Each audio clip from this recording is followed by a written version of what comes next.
ബേപ്പൂർ നിയമസഭാ മണ്ഡലത്തിൽ നിന്ന് മത്സരിക്കാനൊരുങ്ങി പി.വി. അൻവർ.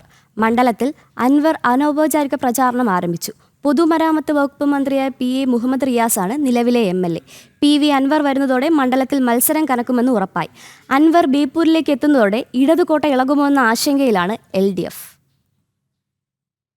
നിയമസഭാ തെരഞ്ഞെടുപ്പ് അടുത്തിരിക്കെ ബേപ്പൂർ മണ്ഡലത്തിൽ അനൗപചാരിക പ്രചരണത്തിന് തുടക്കം കുറിച്ചിരിക്കുകയാണ് മുൻ നിലമ്പൂർ എം.എൽ.എയും തൃണമൂൽ കോൺഗ്രസ് നേതാവുമായ പി.വി. അൻവർ. മുസ്ലിം ലീഗ്, കോൺഗ്രസ് നേതാക്കളെ നേരിൽ കണ്ടാണ് ചർച്ച നടത്തിയത്. സാമുദായിക നേതാക്കളുമായും കൂടിക്കാഴ്ച നടത്തിയിട്ടുണ്ട്. ബേപ്പൂരിലെ സാഹചര്യം വിലയിരുത്താനാണ് നേരിട്ടുള്ള സന്ദർശനങ്ങൾ.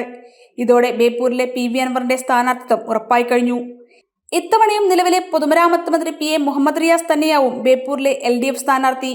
റിയാസിനെതിരെ പി.വി. അൻവർ മത്സരരംഗത്തേക്ക് എത്തുമ്പോൾ കടുത്ത പോരാട്ടത്തിന് ബേപ്പൂർ വേദിയാവും. LDF വിട്ടതിനു പിന്നാലെ തന്റെ പോരാട്ടം പിണറായിസത്തിനും മരുമോനിസത്തിനുമെതിരാണെന്ന് അൻവർ ആണയിട്ടിരുന്നു. പിണറായിസവും മരുമോനിസവും കേരളത്തിൻ്റെ ക്യാൻസറാണെന്നും അത് അവസാനിപ്പിച്ചിട്ടില്ലെങ്കിൽ കേരളത്തിന് ഇന്ന് നാട്ടിൽ നിലനിൽക്കുന്ന മതസൗഹാർദ്ദ സംവിധാനം തകരാൻ പോവുകയാണ് കേരളം. ഏത് വർഗീയവാദികളുമായി കൂട്ടുചേരാൻ തയ്യാറാണ് ഞങ്ങൾ എന്ന് പച്ചയായി മുഖ്യമന്ത്രിയും മരുമകനും പറയുന്ന ഒരു സമയമാണ്.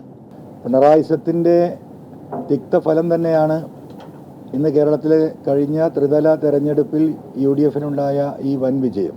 ആ പിണറായിസത്തെ അവസാനിപ്പിക്കാനുള്ള തെരഞ്ഞെടുപ്പാണ് ഏപ്രിൽ മെയിൽ കേരളത്തിൽ നടക്കാൻ പോകുന്നത്. അൻവർ ബേപ്പൂരിലേക്ക് എത്തുന്നതോടെ ഇടതുകോട്ട ഇളകുമോ എന്ന ആശങ്കയിലാണ് LDF.